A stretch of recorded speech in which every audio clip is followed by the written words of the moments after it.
I get us started? Are you good?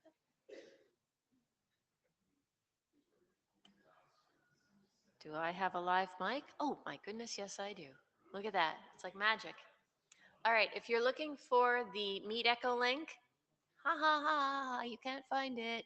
But we're working on that. And Well, I'm just going to send an announcement to the whole 123 list with a link to it. And I also just put it on the top of the agenda in the materials. So hopefully people can find it, but we might want to wait a couple minutes to get started to make sure that anyone remote actually gets to join. so give us just a few minutes. If you are speaking today, raise your hand. Okay. Do you remember how much time you have? Good. Yes. Excellent. 4 minutes. We are very strict here. Very strict. We'll make sad panda faces if you go over time.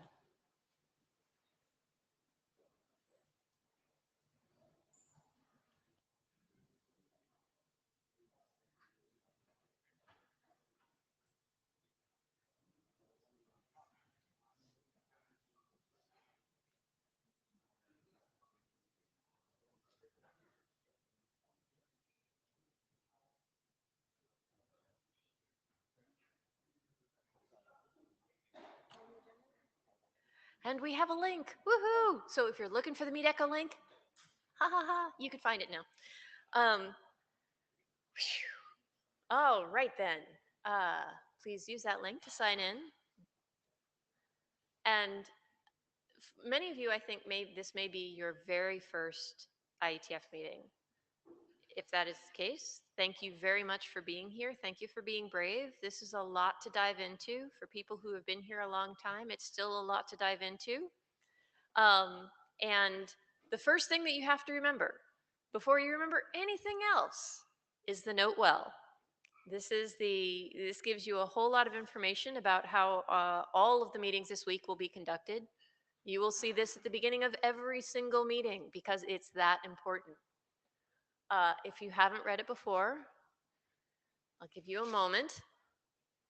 But again, you will be able to see this many, many times throughout the week. But wait, there's more. It has been expanded slightly over the years to the note really well. Um, Again, please do remember there's a lot going on here. There's going to be a lot of deep technical debate, but we're all in it to make the internet better. And so no hits below the belt. Keep it clean, keep it straightforward, and have good discussions. Meeting tips. If you haven't been to an IETF meeting before, if you weren't able to make it to the newcomers things, do make sure that for the in-person participants, do sign in via the data tracker, and hopefully you saw the new rules about data tracker password complexity. At the beginning of the meeting, there was a QR code. That's not actually required to register for this particular meeting. You can do that just by signing into the session via the data tracker. Use the Meet Echo link. It is there now. If you have questions, there's a mic queue. I may occasionally ask for a raising of hands. If you haven't been in an online meeting before, remember to keep your mic muted. That's very important. If you're here remotely, again, audio and video off unless you're actually presenting during a session. And we do recommend headsets because otherwise things happen like we hear your cat coughing up a hairball, and that's very embarrassing. Ask me how I know. Right, so the meeting agenda is online in the data tracker. I'm sure you've seen it at this point. Meet Echo and just how to prepare for that, that is also online. And if you are having issues with anything, there is a way to get help. And you can get to that again through the IETF website. So the ground rules for HOTRFC. This is basically the start of conversations for the week. It's a great way to just throw an idea out there so that, yes, you stand in front of the room, and that gives people an opportunity to actually start to recognize your face and find you in the hallways and say, hey, you had a really interesting idea. and I agreed with it this way, I disagreed with it that way, let's talk. You get how many minutes? 4 minutes, that's right. Um, and that's from the start of go to the end of please applaud. If you feel like you are going too long, just say, catch me in the hallway for the rest of it, and it will all be fine. In this particular session, we're not going to do Q&A. We don't really have time for that. But there is a chat that you can join in on, and of course, there's always the hallway conversations. Remember, at the end of 4 minutes, it's going to be done, and we're all going to applaud.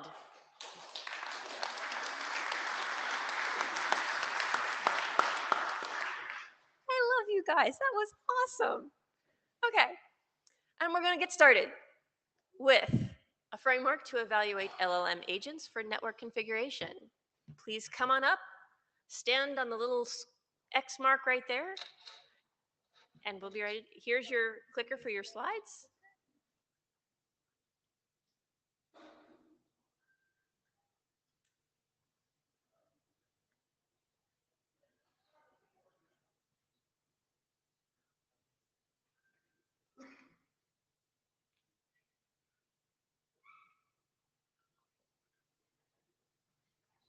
Such pesky little details.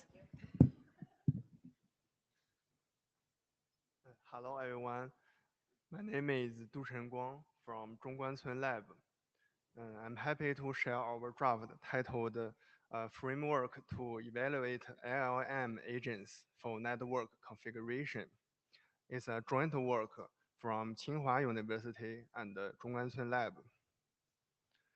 Let's begin with the motivations. Recent year, we have observed that uh, more and more research is using LLM agents to configure the network. However, existing evaluation methods are too simplistic to reflect the complexity and the diversity of the real network environments. In other words, we would say that in this field is lacks a comprehensive benchmark for those agents. So we propose a comprehensive evaluation framework for these agents. The overview of our framework is here. It has 4 components. First, the task dataset is a repository of task definition, including the intent in natural language, the network topology, the initial and ground truth config, and the test cases. The second one is the emulator environments. It's built on the network simulation software, such as JNS3. It provides 2 types of APIs for the LLM agent and the evaluator. The third one is the LLM agent. Here is refers to the agent to be evaluated. The last one is the evaluator. It calculates 3 main metrics, including the reasoning ability, command accuracy, and functional correctness. Uh, Here is the workflow of our framework. It shows how our 4 components work together. It has 6 steps. Uh, for the future work, we have 2 potential directions. First, we aim to refine the data exchange format to enable better coordination among the agent, environment, and the evaluator. Also, we plan to incorporate the MCP and the A2A protocols to support more tools and enable multi-agent collaboration. Our goal is to build a automated, fair, and comprehensive evaluation framework for LLM agents. And that's all. Thank you for your attention. We welcome questions and collaborators. Thank you.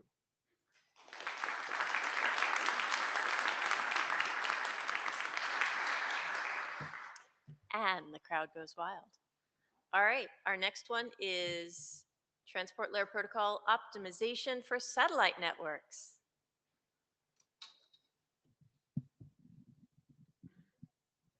Oh, yes. Okay.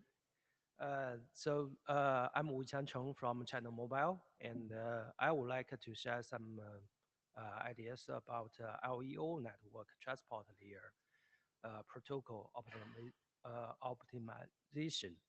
And uh, yeah, LEO or MEO is used more and more widely for internet access. And we also talking about the application scenario for NTN, that is for mobile network, as well as for industry application scenarios such as V2X or IoT. And all those applications, you need to use some specific transport protocol. But transport protocol now facing big challenges. Here, the figure shows the whole system of LEO or MEO system. It include user domain, satellite domain, and internet domain. Uh, what is the problem here? There are three factors. The first one is, the satellite is running very fast. So the switch over of the link or the beam is very frequently. Uh, each time of the switch over will bring a lot of packet loss. This is the first factor. And the second one is, the satellite link from the satellite to the such as UE, and it will affected by weather. If you might the cloudy, and the link quality will be worse, and the bandwidth will be affected. And the third one is again the motion of the satellite. It will cause the variation on the RTT. These three factors will affect the transport protocol. We cite the TCP as example. TCP will take the loss events or RTT surge as a signal of the congestion. In fact, the packet loss is not caused by congestion. That may lower the performance of the TCP. Next.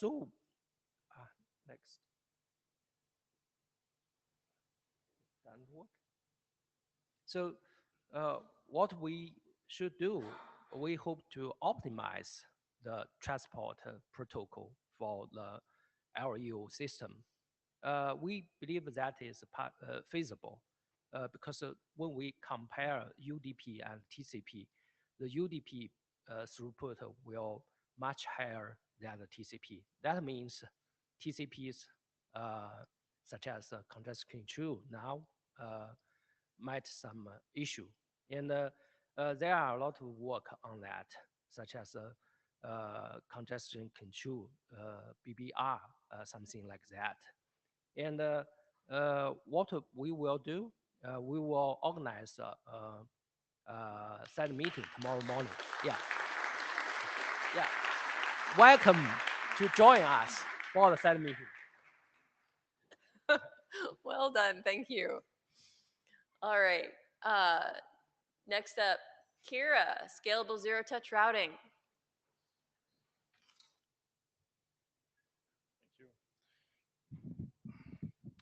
Hello. Oh,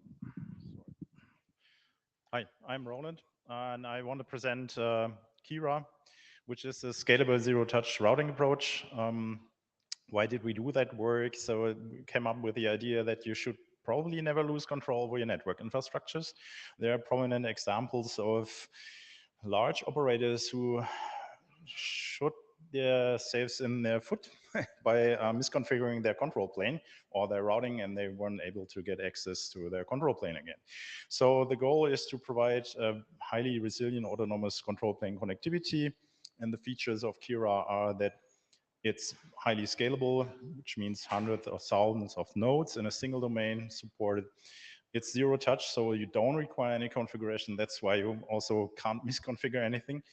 It works well in many different topologies as tested so far, and it also supports mobility, be it cellular networks, but also mobile ad hoc networks or even LEO satellite networks. It supports multi-homing, multi-path, and also domain contexts. Nice additional feature is that it also provides additional services. For example, Kelly, which provides a very efficient topology discovery. So you're able to discover 100,000 node topology within a second. And also it has a built-in key value store based on a DHT. So you can dynamically register services and also discover services or names.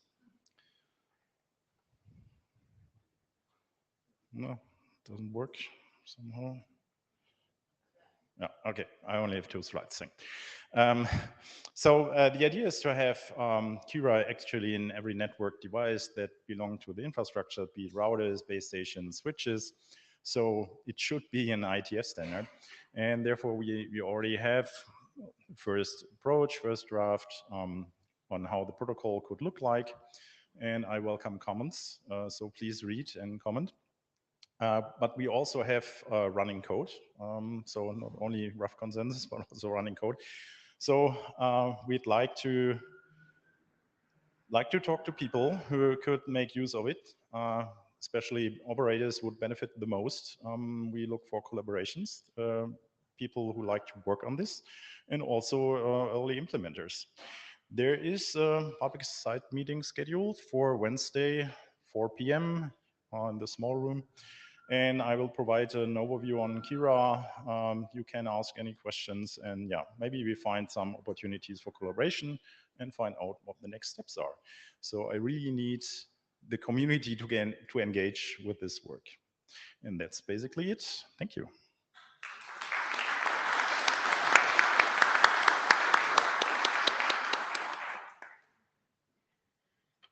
Wow, that one was fast. All right. Next up is trusted asynchronous communication for a safer internet. Who's presenting that one? Hello, Liz. I am remote, so you. Yeah, hello, Pascal. Welcome. Hello. So I believe I cannot. So you have to ask when to change the slide each time. So you can do that for me, or I can do it remotely. We've got it shared. All you have to do is say next slide, and we'll do the slide. Yeah, yes, it's shorter, more efficient, I believe. So let's go. Let's go. So hi everybody, my name is Pascal Aurien from HOTRFC, and I am also a researcher at Telecom Paris.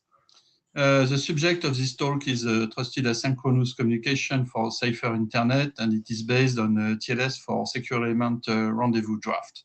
Next slide, please. No, I believe it's not this one is not the right one. You see, it's not the slide 2 you show there. Yes, in asynchronous communication, 2 entities are not online at the same time. One entity posts content to a storage server, and later the second entity reads and uses that content. Some relevant architectures include email, instant messaging using the Signal protocol, publish subscribe system, and MQTT, which is widely used in IoT. So the main security challenge are communication security, for which we believe TLS 1.3 is a good solution, and storage trust, for which we believe a secure element provide a strong foundation. Next slide, please. Secure elements are widely used in bank cards, SIM modules, and electronic passports. Around 10 billion secure elements are produced every year. TLS is an embedded TLS server for secure elements. It creates a transparent bridge between TLS 1.3 and ISO 7816. It works with pre-share keys with out-of-band provisioning. Internal resources are identified by uniform resource identifiers. These include an IP address, a TCP port, a server name, an identity, a 256-bit PSK bound to that identity, and a query formatted according to a specific scheme. Next slide, please. Secure element acts as a TLS end server identified by a name, but he has no IP connectivity. To reach it over the internet, a TLS front server is needed.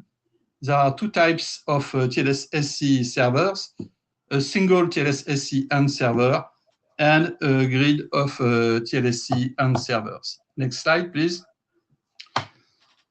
Here is an illustration of TLS-SC packet exchange. It uses OpenSSL with parameters such as IP address, TCP port, server name, PSK identity, PSK value, and cipher suite. In the packet dump, ISO 7816 header are shown in purple. The server name is in red. The PSK identity is underlined. diffie-Hellman public key are in blue. The PSK binder is in green. A TLS session is open. And then content is written to the secure element. Next slide, please. TLS SC server manage the root account and one or more guest accounts. The root accounts can create guest accounts with different privileges, such as a read-write operation or a cryptographic function like key generation. Video on YouTube illustrate these procedures. So we are looking to connect with people interested in trusted internet services based on TLS-SC server in order to define interfaces for TLS-SC resources, such as CBOR, basic network services for TLS-SC rendezvous, and a minimal framework for accessing shared resources. So next slide, please. So thank you for your attention, and if you are interested, you can contact me. Everything is open. Everything is open. Thank you very much.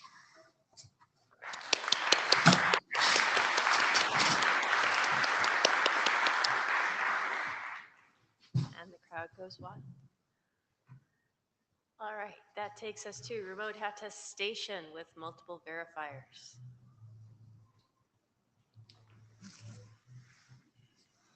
Hello, everyone. This is String Zhang from Huawei, and this is the draft together with ARM, Huawei, and from Kosovo. Just a quick recap of the RAS architecture. So the remote attestation process is the attester that shows some evidence to the verifier who make the judgment and generate the attestation result to the reading party, so that reading party can, based on that, to decide whether this attester is trust or not. So conceptually, there's just one verifier in the system.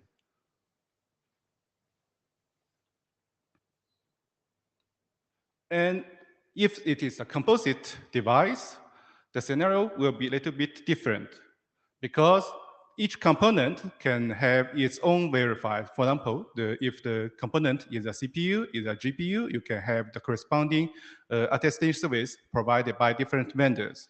And also in other cases, there exists the trust relationship or the capabilities restrictions. So for example, for some verifiers, it cannot handle the evidence for certain components. So that in such case, we need many verifiers, so that it's how to decide how to connect these verifiers together and how to pass the information like the evidence attestation result between them. So in our draft, we consider three modes, which is hierarchical mode and cascade mode and hybrid mode, including the any combination of them. And thank you. This is welcome to join our side meeting in Tuesday, and we will have the presentation in the Friday. And welcome to join us for more discussion on the use cases, architectures, information flows, and message format. Thank you. Alrighty then. And the crowd goes wild. All right. Next up, grounding high-level intent to low-level network configurations with LLMs.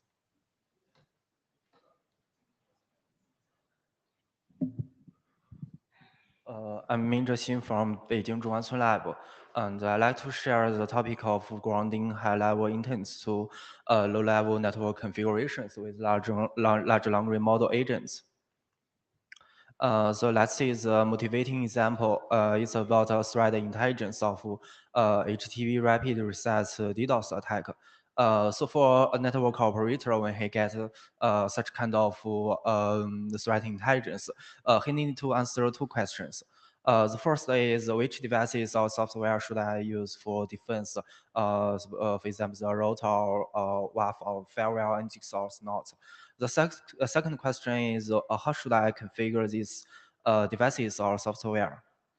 So the problem we focus on is that the operator often need to learn the intelligence and manually type the commands to achieve specific intents.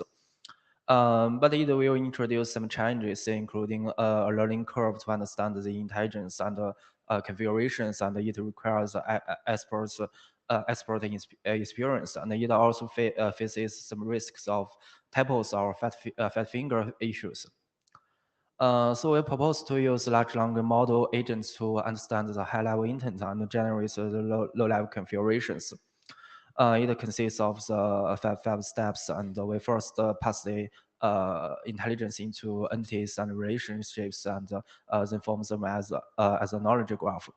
Then we use a large language model to understand the input intent, for example, how to defend HTTP rapid reset DDoS attack. And then we can retrieve a relevant subgraph.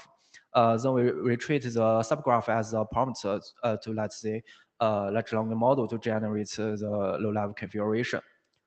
This is an example of the subgraph. The HTTP rapid reset exploits the TCP connection to launch a DDoS attack. And it can be controlled by nginx server, which is configured with a keep alive request parameter. We also launched the Hexagon project in IETF 123. This is an example input and output. The input is a threat intelligence of the HTTP rapid reset attack, including its attack description and suggested solution. And the output is the nginx configurations, including the keep alive request and other features to facilitate the defense. So our goal is to propose some new drafts about using large language model to understand the intents and the intelligence and ground them into low-level configurations, and we welcome collaborations. We also have three related drafts in MRG. So that's all. Thank you.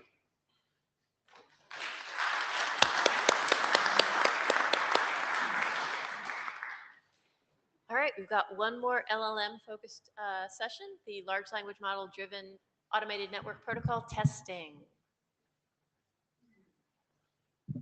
Hello, everyone. I'm Wei Yunze from Tsinghua University. I'd like to introduce our recent work on automated network protocol testing to you briefly.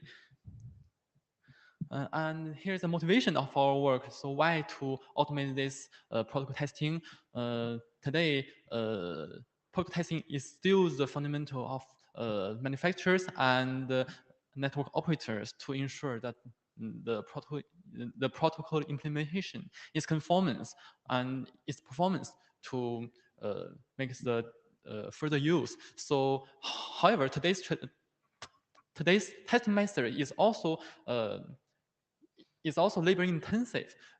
engineers first need to analyze the protocol specification by hand and write some test cases, and then convert it to executable scripts for the testers or the device under test, and then make some refinement in multiple rounds.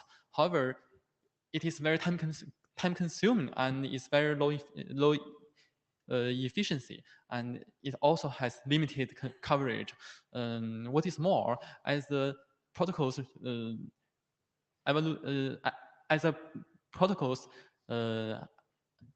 evolution rapidly, and some private protocols and some new demands, traditional testing methods still struggles to keep up with the new trend. So our first it happens. Next page. Yes. Oh, thank you. So our first draft is the automated protocol testing framework. Our goal is to automate the full pipeline to make the test case from RFC specifications to test case, then to executable test code. It is the full loop. Okay. Then the second draft is a structured specification of the test case. The motivation is to promote the automation with some predefined and machine-readable formats for the test cases. And we also have a implementation example in the NRW workshop. It is a LM-driven version of our framework, and we guess it is a level 2 to level 3 version. It has two main parts. The first part is to generate test cases from RFC, and the second part is to generate test code from our previously generated test cases. Yes, and there's also a loop, a feedback loop with the runtime system as our test bed. Yes. And to summarize, we have proposed 2 drafts on this topic, and we also have a workshop paper presenting the current work of our framework, and we also make a hackathon on it. And we fully welcome your valuable feedback and comments, and we are also looking for some collaboration. Thank you very much.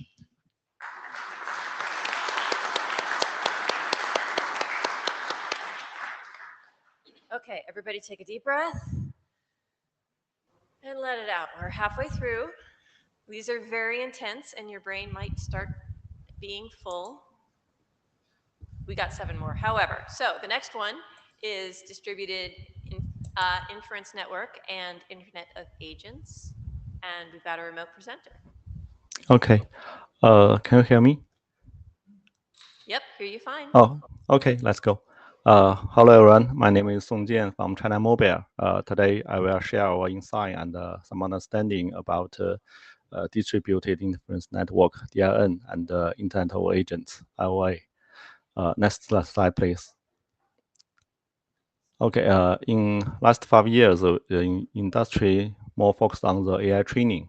We think something changed recently. As for example, the DeepSeek R1 and other new AI models came out. They reduced a lot of inference computation consuming, and to make the AI deployment much easier, and reduce the AI API price a lot. So as a inclusive AI inference area coming, we can see not only people chat with AI models, and now AI agent system become a new hot topic. And we think AI agent will become more powerful and more important. We believe in the next stage, the Internet of Agent, IOA will be beyond our expectation. Some top popular AI service using centralized deployment mechanism. It shows centralized inference architecture maybe cannot provide stable service for the exploding concurrency users and the API invoking, and maybe cannot fit the low latency demands for the machine-to-machine and real-time AI agent inference net service. So we proposed a distributed inference network architecture, DIN, try to handle about concurrency and latency issues, and need more research on the scenario network requirement and related technologies. Next slide, please. Here we have a test and compared two topic popular AI models network performance in China. We can see the red part shows the latency calibration. We can see distributed deployment is much more lower latency. Of course, the latency for the people using web to chat with AI is okay for both deployment mechanism. But as I mentioned, the latency is very important for the application invoking AI API.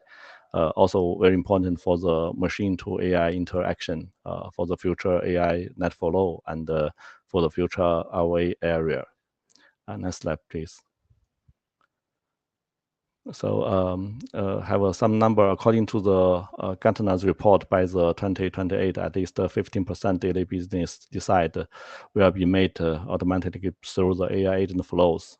Now is 0. So we think for the Internet of Agents, the network need much more lower latency and handle trillions agent concurrent inference interaction. And also ROA take new traffic pattern, so we need to research much more on how network optimized it. We hope the industry could develop together on the DRN to related technologies and play DRN strengths of scalability, low latency, inference network co-evolution to enable future ROA. Next slide, please. Next slide, please.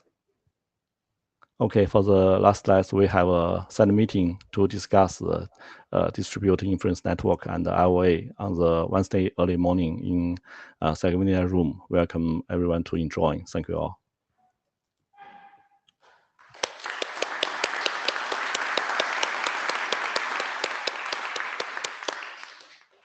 Well done, thank you. All right, next up, ICN Path to Africa. Wait, are we in the wrong one? Oh, the slides might be a little bit out of order. Dun, dun, dun, dun. All right, where are we? Okay, well, so let's take this one Okay. next. AI assistant for IPv6 deployment and operations. So you're just trying to make me confused. Yeah. Okay, so my pitch today is to make an IPv6 assistant for IPv6 deployment and operations. And the reason we are trying to do this is that IPv6 is gradually becoming reality, but one of the barriers is that there's a lack of IPv6 engineers and also knowledge, because IPv6 is not being taught in universities. In addition, IPv6 involve, more than 500 RFCs and, user manuals from the vendors, etc. So it's very difficult for any human to remember, 500 RFCs or other documents. But for LLMs, it's not so difficult. So what we are trying to do is to make this AI assistant. First is to answer IPv6 question. And the next step is to help do the address planning, which is a critical step in the IPv6 deployment. And the third thing is to help generate lab configuration for lab testing. And the fourth step is to generate live network configuration. And the fifth step may be to provide some operational advice. When you see a problem in the network, you can describe the symptom to the AI assistant, and maybe it will give you some suggestion. Because the difficulty is increasing, so we are proposing that with maybe, when the task is more difficult, the accuracy go down is somewhat is acceptable. So exactly how to do this, it's not yet clear to us, but we have done some preliminary result. We tested how well LLM understand IPv6 today. We tested 3 leading LLMs in the US and also 3 from China. Long story short is that even when you ask very difficult and complicated questions, LLMs can get about 95% correct. I think that it's better than our expectation. And in comparison, we actually, feed the question to some IPv6 engineers. And the human actually cannot perform as well as the LLM. Granted that, this is only a few engineers, maybe the expert in IETF will do better. But generally speaking, learning 500 RFCs is not easy. LLM can actually do better than human most of the time. I would also like to emphasize that we are not trying to replace human IPv6 engineers. We are talking about making a system to do some of the tasks for us. So the last slide, basically what are we looking for? We are looking for IPv6 network administrators to provide some requirement. You can tell us, or if you can use AI assistant to do this and do that for us, it will be great. We are looking for AI expertise, especially people who know how to do RAC. We are also looking for data. We already get some data, but we certainly welcome data for more. And sometimes we're just looking for manpower, For example, some graduate students who can help us perform some tests.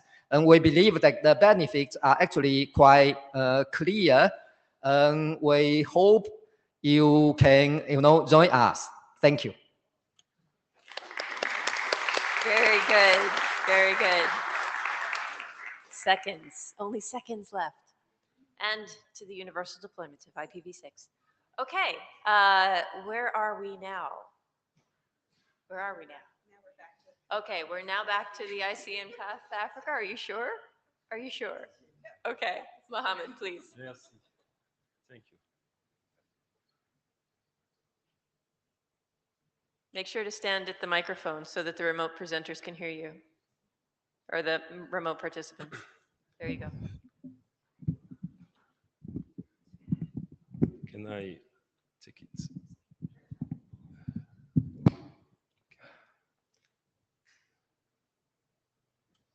Nope, nope. Come No? back. Come back. You have to Come stand back? on the X. That's Okay. where the cameras are aimed. Okay, good. I have it in front of me. Good. Thank you. Okay. Hello, everyone. I'm Mohamed Diallo from Côte d'Ivoire, Université Félix Houphouët-Boigny. So this vision talk is an invitation to prioritize a very important problem in the IETF backlog. Okay.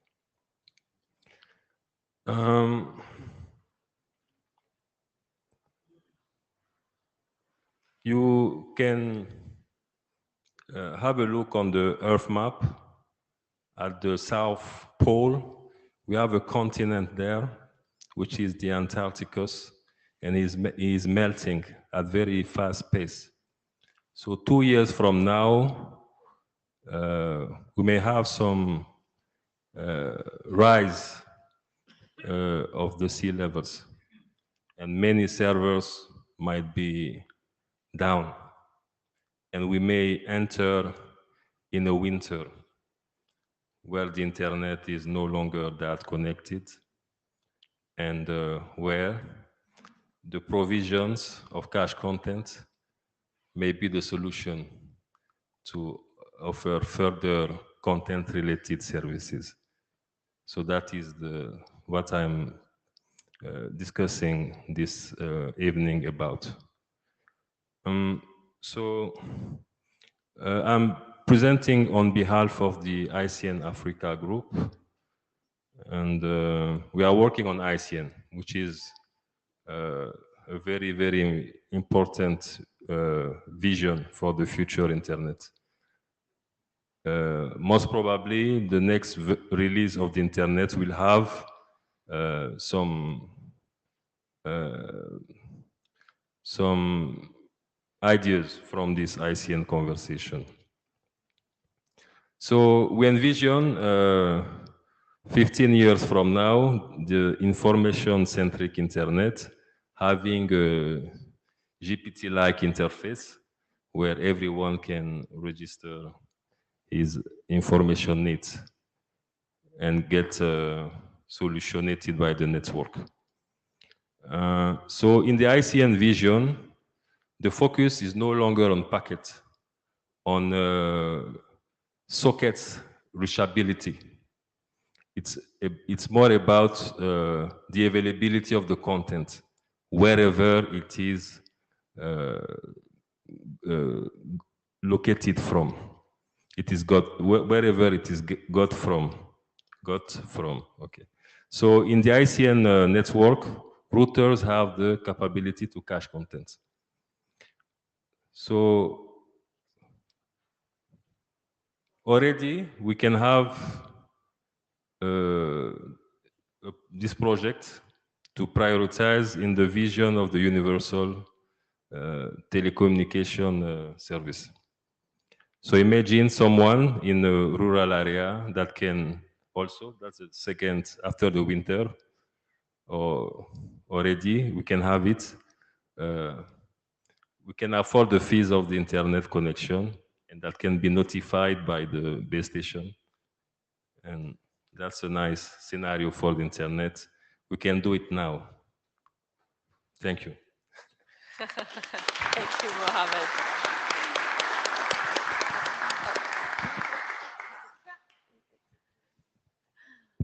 All right, where are we now? Where are we now? Okay, I know where we should be. We should be at Codel improving the delay throughput trade-off, which will be here any minute now. Any minute now. We're having some character building experiences with Meet Echo. But your call is very important to us. If you would just please hold, we'll be with you as soon as possible.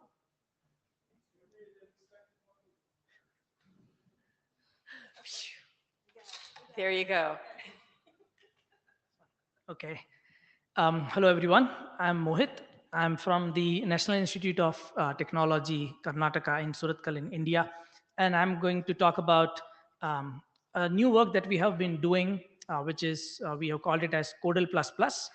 This is an outcome of yet another work that we were doing at TSVWG when we observed some discrepancies and we decided to investigate, and this led to the design of Codel++. This is a work done by my master's, PhD, and undergrad students. This is a basic RFC 8289 that explains how Codel works. It particularly has two phases. We call them as dropping phase and non-dropping phase, dropping packets or not dropping packets, and the algorithm by default starts in non-dropping phase. And it's well known that Codel has two configurable parameters. One of them is known as the target queuing delay that you would want, and one is the interval, which is 100 milliseconds. What Codel does is that every incoming packet is tagged to note down the enqueue time, and at the dequeue time, they try to find out how much time the packet waited in the queue. If the packet waited in the queue for a very long period, then they enter into a phase which is called the dropping phase, but they do not immediately enter into the dropping phase. They observe whether the congestion is an intermittent congestion or whether it is a long-lasting congestion. That's why interval is important. But what is the thing that we observed in the next slide is when you enter into the dropping phase, it doesn't mean it drops every packet. How often does it drop packet? It depends on the equation number 2, which is the control law. And we identified a small bit of a problem here, that where did this square root of count come from? So why is it a square root of count? And when we started investigating, we found that the roots of this algorithm are actually from the macroscopic behavior of TCP Math's paper, which actually makes the assumption that your sender is a Reno sender. The reality is that currently we are all using most of the times either cubic, and we also know BBR is picking up. So we have either cubic being deployed in most of the places or BBR being deployed. But this algorithm makes an assumption that your sender is a Reno sender. So we started working on fixing this problem. And you can see there's a small example to explain here that, it drops the first packet after waiting for 100 milliseconds. Then the waiting period reduces, and in 71 milliseconds, it drops the second packet. In 57 milliseconds from there, it drops the third packet, and so on. The time to drop packet reduces. The gap between packet drops reduces. Eventually, Codel becomes aggressive and starts dropping every packet if the queue is not still under control. And we found that this is not right, because all the calculations that you see in this example are with respect to TCP Reno. So we came up with a new design of Codel++. It just modifies equation number 2, and the rest of the RFC 8289 remains the same. We also have a Linux and NS3 implementations available for testing with us. It's a very small change. We are currently looking for collaborators who can particularly help us test this algorithm in real deployment. On the top right, you can see is the experimental result that we obtained from the Linux experiments, where you can see the queue delay is significantly under control with the new algorithm with just a modified law. And also we can see that in the second plot in between, in the bottom row, we can see that the new algorithm is actually trying to control the queue at least 3 to 4 seconds sooner than the original algorithm. So that is it for the presentation. I look forward to talking to all of you if you are also working in this area. Thank you.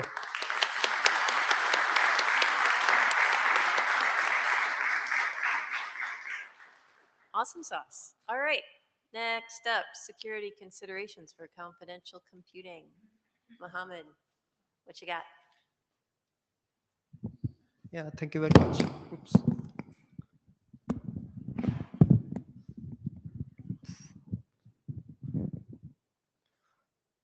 So, welcome everyone. I'm Osama from TU Dresden, and I would like to start by thanking my sponsors, with the help of whom I have been here: Confidential Computing Consortium, GenXT, and Teleport.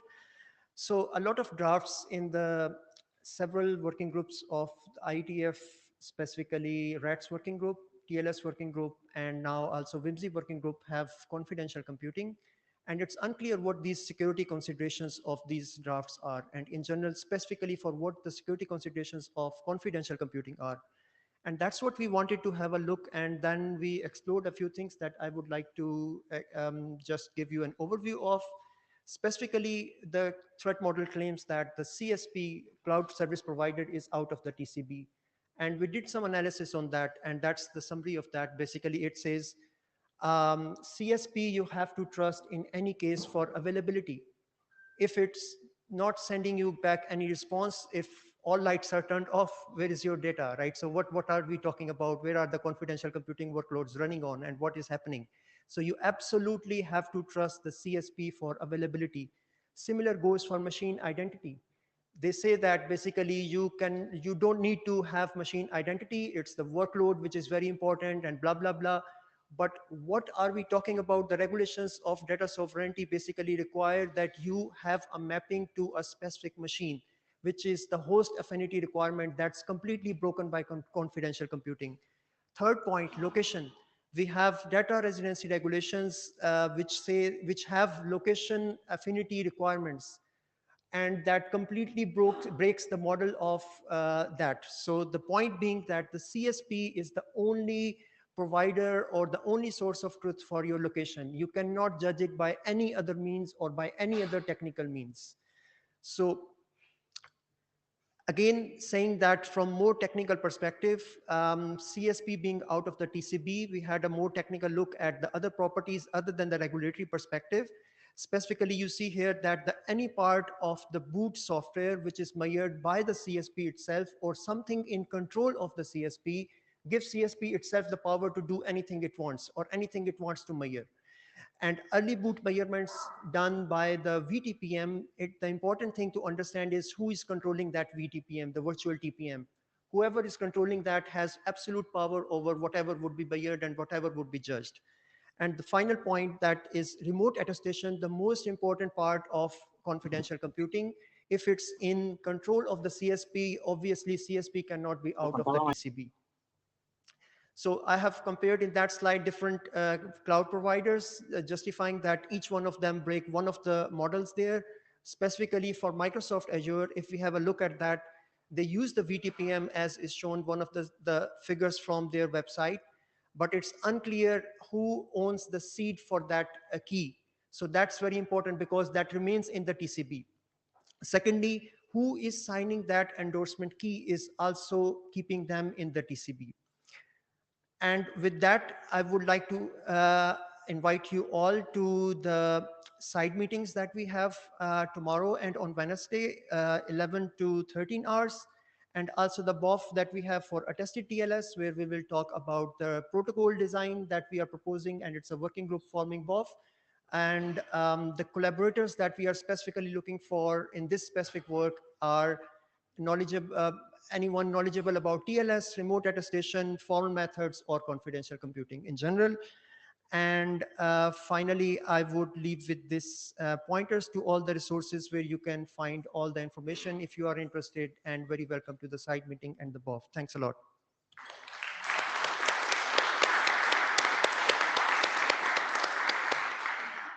You all are good. You've got this like time to the second. I am impressed.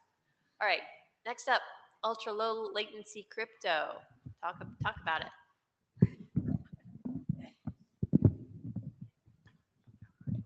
Oh, sorry.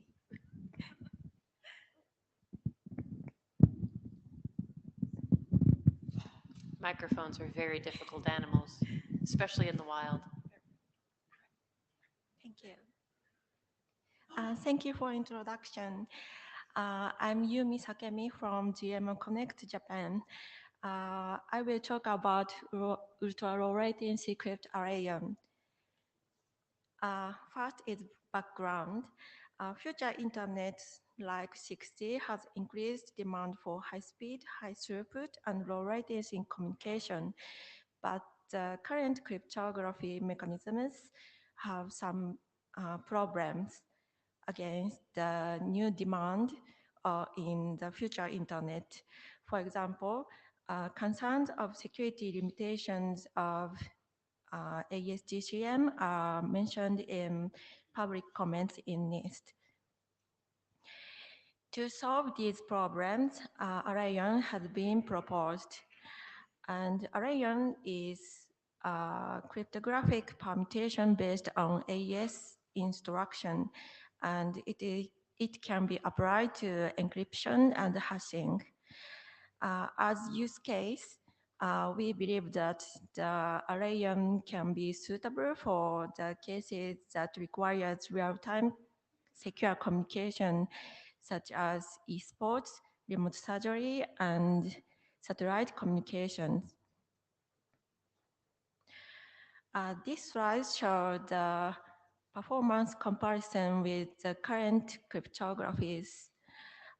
In the case of encryption, RAM is 2 times faster than AES 256 DCM, and in the case of hashing, it is 3 times faster than SHA 256.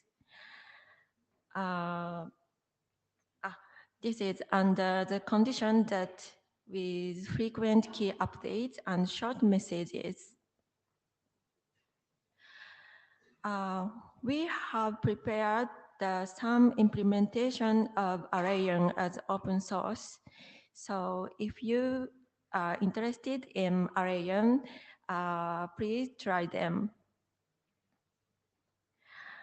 That's all. Thank you for your attention.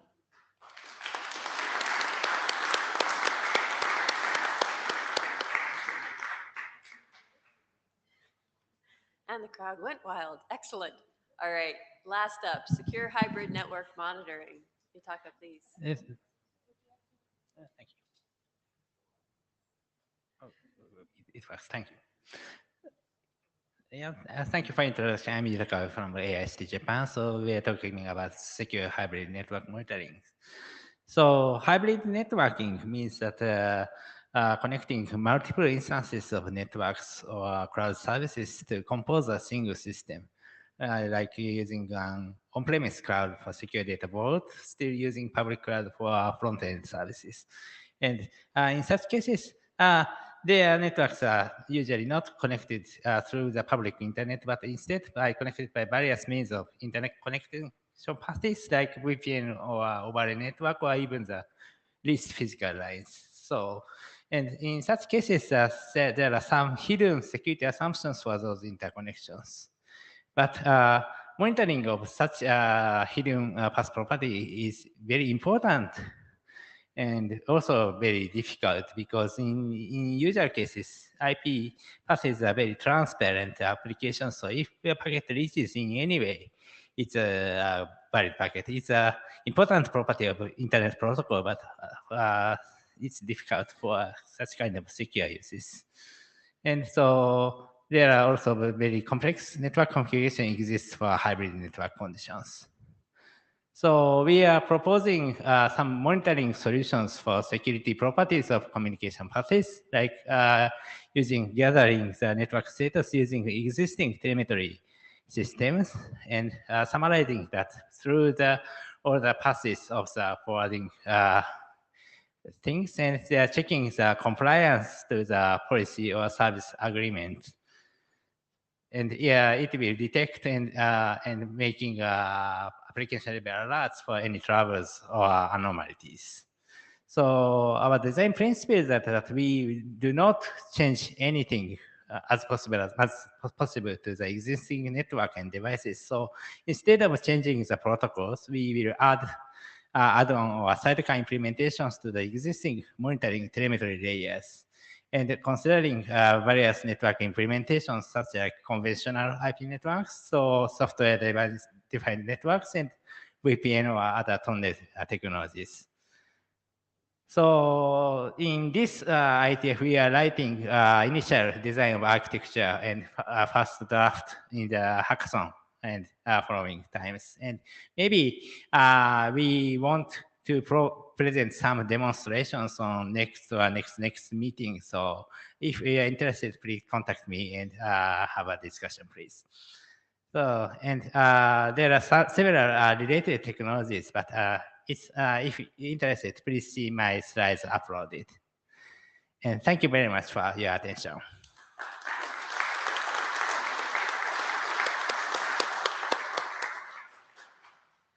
And with that, boys and girls, ladies and gentlemen, children of all ages, we appreciate you coming. My name's Heather Flanagan. This is Liz Flynn. And maybe next time we'll have you, yes, you, up here on the stage for 4 minutes talking about your idea with HOTRFC. Thank you so much.